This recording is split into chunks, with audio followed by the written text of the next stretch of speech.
Jewish people are richer. 15 reasons why. Welcome to Cat Street, where cash is always king. Here are the 15 reasons why Jews are wealthy. Number 1. Judaism and wealth. Contrary to other religions, which may view poverty as a badge of virtue, Judaism holds that everyone should strive to avoid it and pursue productive employment in order to support themselves.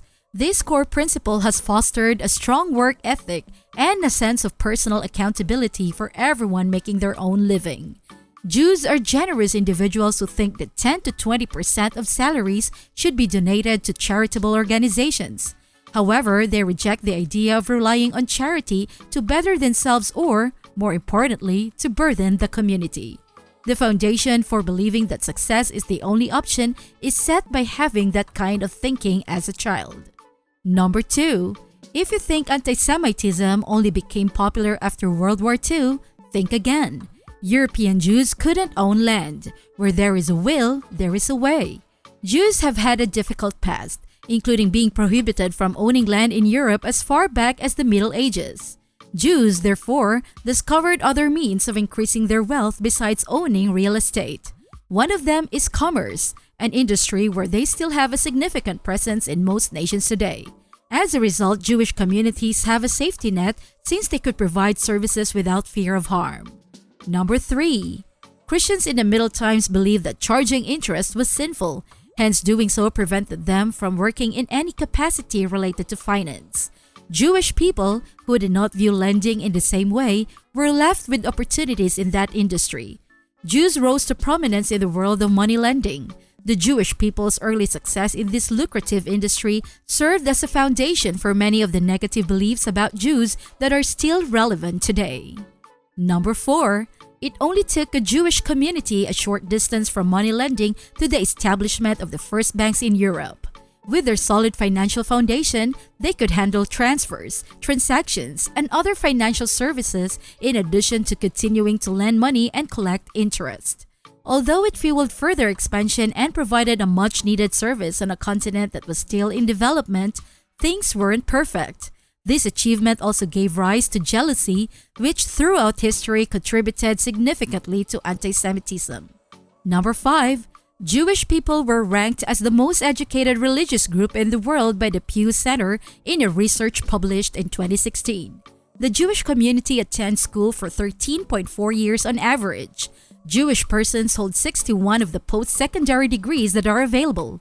The stark contrast between the first and second most educated religions is more surprising. Christians are the second most educated group, but only when compared to Jews, who have attended school for an average of 13.4 years. Christians only stay in school for 9.3 years on average.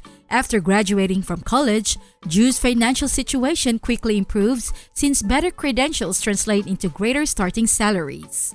Number 6. They care about one another, whether it's because they've been marginalized for a long time or just because they're Jewish. Either way, they share their wealth to help their community. They believe that everyone in the community should be supported in order for them to succeed, and this mentality of mutual aid is a part of their ethos. When someone starts a new business, the community will support them. The community will endeavor to assist others who are struggling. Poor people are to be respected and protected, according to Jewish law.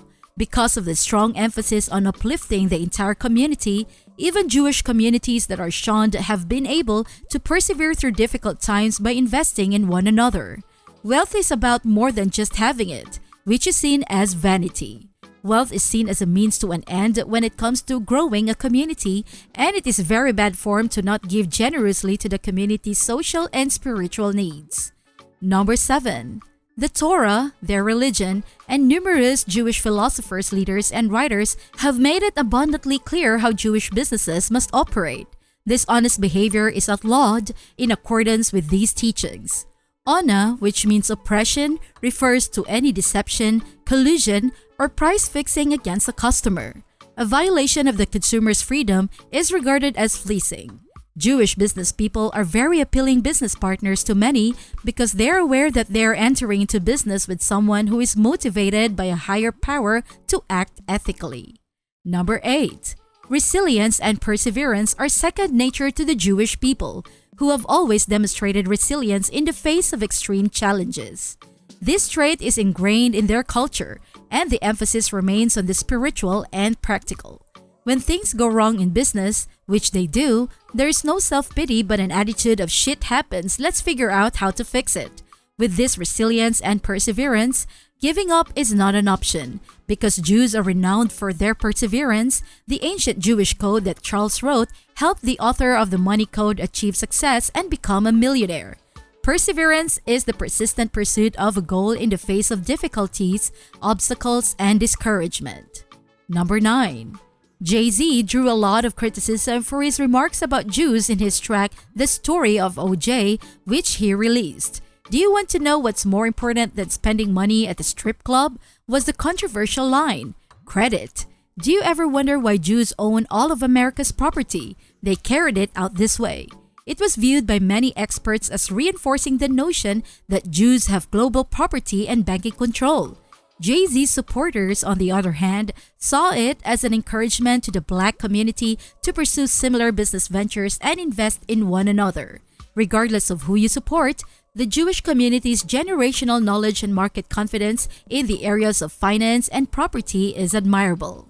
Number 10.